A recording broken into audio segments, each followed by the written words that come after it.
എപ്പിസോഡിന്റെ തുടക്കത്തില് ഹീറോയും ടീംസും ചേർന്ന് അവരുടെ ഓപ്പണൻസിനെ ഇപ്പൊ സ്പ്ലിറ്റ് ചെയ്ത് ഫൈറ്റ് ചെയ്യാൻ തുടങ്ങുകയാണ്. അതുമാത്രമല്ല, ബാക്കിയുള്ള എല്ലാ കാൻഡിഡേറ്റ്സും ഇപ്പൊ എയിം ചെയ്യുന്നത് സ്കൂളിലെ സ്റ്റുഡൻസിനെ മാത്രമാണ്. അങ്ങനെ എയിം ചെയ്ത് ഒരുപാട് പേരുടെ പവർ ഇപ്പൊ ഡൗൺ ആയിരിക്കുകയാണ്. അത് മനസ്സിലാക്കിയ നമ്മുടെ ആൾക്കാര് ഇതാണ് ഗോൾഡൻ ഓപ്പർച്യൂണിറ്റി, ഇതൊരിക്കലും നമ്മൾ മിസ് ചെയ്യാൻ പാടില്ല എന്ന് പറഞ്ഞ് ബാക്കിയുള്ള എല്ലാ കാൻഡിഡേറ്റ്സിനെയും അറ്റാക്ക് ചെയ്യാൻ ഇപ്പൊ റെഡി ആയിട്ട് നിൽക്കും. കട്ട് ചെയ്ത ചപ്പർത്തലയൻ ഇപ്പൊ തൊപ്പിക്കാരനുമായിട്ട് പൊരിഞ്ഞ അടിയിടി ബഹളം. തൊപ്പിക്കാരൻ അവൻ കരീഷ്മയെ തകർത്തതുപോലെ ഇപ്പൊ ചപ്പർത്തലയനെയും ഒരു ലിക്വിഡ് വെച്ച് അറ്റാക്ക് ചെയ്യാൻ ശ്രമിക്കും. പക്ഷെ ചപ്പർത്തലയൻ അവൻ വെട്ടിത്തിരിഞ്ഞ് തട്ടിത്തെറിപ്പിച്ച് അവന്റെ മൂക്കിന് തന്നെ ഒരൊറ്റ ഇട്ടി. തൊപ്പിക്കാരൻ അവന്റെ കൈയും ഫിംഗറും ഒക്കെ ഉപയോഗിച്ച് അറ്റാക്ക് ചെയ്യും. പക്ഷെ ചപ്പർത്തലയൻ അവന്റെ ഫയർ ഗൺ ഉപയോഗിച്ച് അവന്റെ എല്ലാ ഫിംഗേഴ്സും ഇപ്പൊ പൊട്ടിത്തെറിപ്പിക്കും. പക്ഷെ അവനാണെങ്കിൽ ഒരു കൂസലും ഉണ്ടാവില്ല, കാരണം അവന്റെ ബോഡി അതിന് റീജനറേഷൻ കപ്പാസിറ്റി ഉണ്ട്. അപ്പൊ മറ്റൊരു ഭാഗത്ത് നിന്ന് ക്യാമിനാരി അവനൊരു പ്രത്യേക പ്ലേറ്റ് വെച്ച് അതിനെ അറ്റാക്ക് ചെയ്യും. അത് കണ്ട് ചപ്പർത്തലയും ചിരിക്കും. പക്ഷെ അപ്പോഴേക്കും ആ തൊപ്പിക്കാരൻ അവൻ കറങ്ങി തിരിഞ്ഞ് ഇപ്പൊ ചപ്പർത്തലേന്റെ തൊട്ട് പിന്നിലെത്തി അവനെ മടക്കി ലോക്ക് ചെയ്യും. ആക്ച്വലി തൊപ്പിക്കാരന്റെ ബോഡി അത് ഭയങ്കര ഫ്ലെക്സിബിൾ ആണ്. മാത്രമല്ല, ആരെ വേണമെങ്കിലും അവന്റെ പവർ ഉപയോഗിച്ച് മീറ്റ് ബോൾ ആക്കാൻ കഴിയും. അവന്റെ കൈ ഇപ്പൊ പാലത്തിലൂടെ വളച്ചാണ് ചപ്പർത്തലേനെ പിടിച്ചു വെച്ചിരിക്കുന്നത്. ആക്ച്വലി സിറ്റിയില് ഇപ്പൊ നമ്പർ 1 ഹീറോസ് ആരും തന്നെ ഇല്ല. ഈ ഒരു ബാറ്റില് പോലും ഇപ്പൊ നടത്തുന്നത് അങ്ങനെ നമ്പർ 1 ഹീറോസിനെ കണ്ടുപിടിക്കാനാണ്. അതുകൊണ്ടാണ് പതിവിന് വിപരീതമായിട്ട് വെറും 100 പേരെ മാത്രം സെലക്ട് ചെയ്യുന്നത്.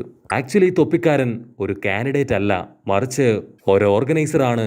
അവന് ജയിക്കാനല്ല, മറ്റുള്ള കാൻഡിഡേറ്റ്സിനെ ജയിപ്പിക്കാതിരിക്കാനാണ് അവൻ ശ്രമിക്കുക. കട്ട് ചെയ്ത ക്യാമിനാരി അവൻ വീണ്ടും അവന്റെ പവർ ഉപയോഗിച്ച് തൊപ്പിക്കാരനെ അറ്റാക്ക് ചെയ്തുകൊണ്ടേയിരിക്കും. അപ്പൊ തൊപ്പിക്കാരൻ അവൻ കയ്യില് വലിയൊരു ബോംബ് ക്രിയേറ്റ് ചെയ്യും. ക്യാമിനാരി വീണ്ടും അവന്റെ പ്ലേറ്റ് ഗണ്ണ് അത് റെഡിയാക്കും. ആക്ച്വലി ആ ഒരു പ്ലേറ്റില് കംപ്ലീറ്റ് ഇലക്ട്രിക് പവർ ആണ്. അത് ആരുടെയെങ്കിലും ബോഡിയിൽ ടച്ച് ചെയ്താ അവർക്ക് ഷോക്ക് അടിക്കും. ഈ ഒരു എക്യുപ്മെന്റ് അത് അവന് കൊടുത്തത് മറ്റാരുമല്ല, സാക്ഷാൽ ഗാഡ്ജറ്റ് പെണ്ണാണ്. അതിനുശേഷമാണ് ക്യാമിനാരി അവന്റെ പവർ പോലും ഇംപ്രൂവ് ചെയ്തത്. ക്യാമിനാരിയും നമ്മുടെ തൊപ്പിക്കാരനും അവർ രണ്ടുപേരും ഇപ്പൊ ഫേസ് ടു ഫേസ് നിന്ന് ഫൈറ്റ് ചെയ്യാനായിട്ട് മുരച്ച് നിൽക്കുകയാണ്. അപ്പൊ അതേ സമയത്ത് ചോപ്പൻ തലയൻ അവൻ പതിയെ റിക്കവറായി ഇപ്പൊ നോർമൽ ആവാൻ തുടങ്ങും. അപ്പൊ കറക്റ്റ് സമയത്ത് നമ്മുടെ ചോപ്പൻ തലയനും ചപ്പർ തലയനും അവര് രണ്ടുപേരും പാഞ്ഞു വന്ന് കൈ ചേർത്ത് പിടിച്ച് തൊപ്പിയുടെ വയറ്റിൽ തന്നെ ഒരൊറ്റ അടി. ആ അടിയില് ആള് തെറിച്ചുപോയി ഇപ്പൊ കറങ്ങി അടിച്ചു വീഴും. പിന്നെ അവൻ അനക്കമുണ്ടാവില്ല. മാത്രമല്ല, തൊപ്പിക്കാരൻ ബോളാക്കി മാറ്റിയ ഒരുപാട് ആൾക്കാര് ഇപ്പൊ നോർമൽ ആവാൻ തുടങ്ങും. അത് കാണുമ്പോ ഇപ്പൊ ചപ്പർത്തലയനും ടീമും ഡബിൾ ഹാപ്പി ആവും, കാരണം അവർക്ക് ആവശ്യമായിട്ടുള്ള ആൾക്കാരെ ഇപ്പൊ കണ്ടുകിട്ടി. അപ്പൊ വീണ്ടും അനൗൺസ്മെന്റ് ഉയരും, 70 പേര് ഈ ബാറ്റിൽ ജയിച്ചു. ഇനി വെറും 30 പേർക്കുള്ള ബാറ്റിൽ മാത്രമാണ് നടക്കാൻ പോകുന്നത്. അവിടുന്ന് അങ്ങനെ കട്ട് ചെയ്ത ഇപ്പൊ ടോഡറോക്കി അവൻ ഒരുപാട് നേരം വെയിറ്റ് ചെയ്യും. പക്ഷെ ഇതുവരെ അവന്റെ ബാച്ചിലെ ആരും തന്നെ അവിടേക്ക് എത്തിയിട്ടില്ല.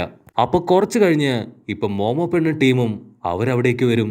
അവരെ കാണുമ്പോ ഇപ്പൊ ടോഡറോക്കിക്ക് ഒരുപാട് സന്തോഷാവും. ഇവിടെ സീൻ ബ്ലാക്ക് ഔട്ട് ചെയ്ത ഇപ്പൊ ഹീറോ ആവട്ടെ, അവനെ ഇപ്പോ ഒരുപാട് ഓപ്പണൻസ് ചേർന്ന് ഓടിച്ചു കൊണ്ടേയിരിക്കും. ഹീറോ ഒരുപാട് ദൂരം ഓടി ഡോറ പെണ്ണിനോട് വിളിച്ചു പറയും, ഡോറ അത് താഴേക്ക് ഇട്ടോളൂ. ആക്ച്വലി അപ്പോഴാണ് ഒരു വമ്പൻ ട്വിസ്റ്റ്. ഡോറ ഒരുപാട് കല്ലുകള് ടേപ്പ് ഉപയോഗിച്ചുകൊണ്ട് മുകളിൽ അങ്ങനെ തൂക്കി പിടിച്ചിരിക്കുകയാണ്. അതിന്റെ തൊട്ട് താഴേക്ക് ഇപ്പൊ ഹീറോ അവന്റെ ഓപ്പണൻസിനെ എല്ലാവരെയും തന്നെ കൊണ്ടുവന്നു. അവള് കറക്റ്റ് ടൈമില് ആ ടേപ്പും കല്ലും താഴേക്കിടും. കല്ലും ടേപ്പും ബോഡിയിൽ വീണ് അനങ്ങാനാവാതെ അവരെല്ലാവരും വീണ് കിടക്കും. ആ ഗ്യാപ്പില് നമ്മുടെ 3 ആശാന്മാരും അവരുടെ എല്ലാവരുടെയും ബോള് തല്ലിപ്പൊട്ടിക്കും. അങ്ങനെ ഒരു വിധത്തില് നമ്മുടെ ആൾക്കാരും ഈ ബാറ്റിൽ ജയിച്ചു. അങ്ങനെ കട്ട് ചെയ്താ ഇപ്പൊ നമ്മുടെ ബാക്കി സ്റ്റുഡൻസ് അവര് വമ്പം ഫൈറ്റ് ഒക്കെ ഇട്ട് ഇപ്പൊ പൊരിഞ്ഞ പോരാട്ടം നടത്തിക്കൊണ്ടേയിരിക്കും. ലിഡാ പയ്യൻ ആ ഗ്രൗണ്ട് മുഴുവൻ 100-110 ഓടുകയാണ്. അങ്ങനെ ഓടി ഒരു പ്രത്യേക സ്ഥലത്തെത്തുമ്പോ ആ ഒരു പ്രിൻസസ് പയ്യൻ അവൻ പേടിച്ചരണ്ട് ഒരു മൂലക്കിരിക്കാണ്. ഉടനെ പ്രിൻസസ് അവൻ കണ്ണാടി പയ്യനെ കണ്ട് ടെൻഷനാവും. നീ എന്നെ കൂടെ മറ്റുള്ളവർക്ക് കാണിച്ചു കൊടുക്കോ, ദയവ് ചെയ്ത് ഇവിടുന്ന് പോ. അതിന് കണ്ണാടി പയ്യൻ പറയും, നീ ഇങ്ങനെ വെറുതെ പേടിച്ചിരുന്നിട്ട് യാതൊരു കാര്യവുമില്ല. 70 മേലെ കാൻഡിഡേറ്റ്സ് ഇപ്പൊ ജയിച്ചു കഴിഞ്ഞു. ഇനി വളരെ കുറച്ച് ഓപ്പർച്യൂണിറ്റീസ് മാത്രമേ നമ്മുടെ മുൻപിലുള്ളൂ. അതിനാ പ്രിൻസസ് ചോദിക്കും, ഇത്രയും ഡയലോഗ് അടിച്ചിട്ട് നീ എന്താ ഇതുവരെ ഈ ബാറ്റിൽ ജയിക്കാത്തത്? അതിനവൻ പറയും, ഞാനാണ് എ സെക്ഷന്റെ ലീഡർ. അതുകൊണ്ട് ഉറപ്പായിട്ടും നമ്മുടെ ക്ലാസ്സിലെ എല്ലാ സ്റ്റുഡൻസും ജയിച്ചു എന്നെനിക്ക് ഉറപ്പുവരുത്തണം. എന്നിട്ട് മാത്രമേ ഞാൻ ഈ ബാറ്റിൽ ജയിക്കൂ എന്ന് പറയുമ്പോ നമ്മുടെ പ്രിൻസസ് ഇവൻ ഇങ്ങനെയൊരു മണ്ടനാണല്ലോ എന്ന് പറഞ്ഞ് ഇപ്പൊ തലയ്ക്ക് കൈ കൊടുക്കും. കണ്ണാടി പയ്യൻ പറയും, സമയം കളയാനില്ല, എന്റെ കൂടെ വായോ, നമുക്ക് രണ്ടുപേർക്കും സ്ട്രോങ് ആയിട്ട് ഫൈറ്റ് ചെയ്ത് ഈ ബാറ്റിൽ ജയിക്കാം. ഇതെന്റെ ഏറ്റവും വലിയ സ്വപ്നമാണ്. എനിക്കും എന്റെ ചേട്ടനെ പോലെ ഒരു ഹീറോ ആവണം. അവിടുന്ന് അങ്ങനെ കട്ട് ചെയ്ത ഇപ്പൊ ഇസുക്ക് പയ്യനും അവന്റെ ടീമും അവര് 3 പേരും ഇപ്പൊ ഡപ്പാങ്കൂത്ത് ഡാൻസ് ഒക്കെ കളിച്ച് ചപ്രത്തലേന്റെ മുൻപിലൂടെ പോവും. അത് കാണുമ്പോ അവന്റെ ദേഷ്യം ഇരട്ടിക്കും. അവൻ വീണ്ടും ഇപ്പൊ ഇസുക്ക് പയ്യന്റെ അടുത്തേക്ക് വരും. അവൻ പറയും, നിനക്ക് ദാനമായിട്ട് കിട്ടിയ ഈ പവർ അത് നീ നല്ലോണം ഉപയോഗിക്കുന്നുണ്ട്, പക്ഷെ അധിക കാലം നിനക്കിത് ഉപയോഗിക്കാൻ കഴിയില്ല.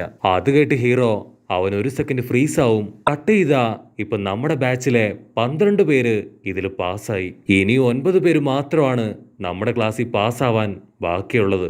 അപ്പൊ അതേസമയം കോമഡി പെണ്ണിന്റെ 10 സ്റ്റുഡൻസില് 8 പേരും പാസ്സായി. ഇവിടെ കണ്ണാടി പയ്യൻ ഇപ്പൊ പ്രിൻസസിനെ കൊണ്ട് മുൻപോട്ട് ഓടിക്കൊണ്ടേയിരിക്കും.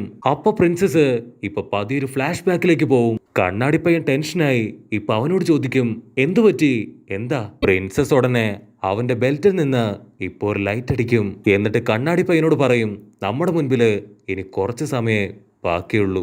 ഈ ഒരു ലൈറ്റ് കണ്ട് ഒരുപാട് പേര് നമ്മുടെ അടുത്തേക്ക് വരും. ആ ഗ്യാപ്പില് അവരുടെ ബോൾ അടിച്ചു തകർത്ത് നമുക്ക് ജയിക്കാം. അവനത് പറഞ്ഞു തീരുമ്പോഴേക്കും ഒരുപാട് പേര് അവിടേക്ക് ഓടിയെത്തും. അത് കണ്ട് കാക്കത്തലേനും നമ്മുടെ കൊട്ടയും 2 പേരും അവിടേക്ക് ഓടിയെത്തും. പിന്നീട് 2 ടീമും വമ്പൻ ആയുധങ്ങളൊക്കെ എടുത്ത് പൊരിഞ്ഞ അടിയിട്ടി ബഹളം.